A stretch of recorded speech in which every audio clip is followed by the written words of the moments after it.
سکه زندانی و بیکس سرباز. سلامتی پنگوان هرچی هم قدش کوچک باشه ولی تیران میره. سلامتی کبریت یک چوب کبریت بیارزشی بر دنیا را با آتیش میکشه. بازم سر سلامتی ریشه درخت کنه زمین رو پاره میکنه. سر سلامتی گلدون که من خاکم شما گلی.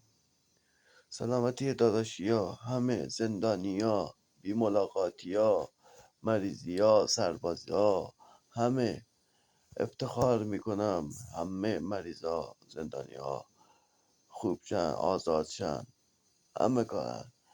انشالله از بعد کلیپ ها خوب نگاه شما منو فالو کن زنگوله رو بزن فیلم به دست شما برسه. انشالله کلیپ ها خوب چی میکنم پاست خدا انشالله به امید خدا به حق.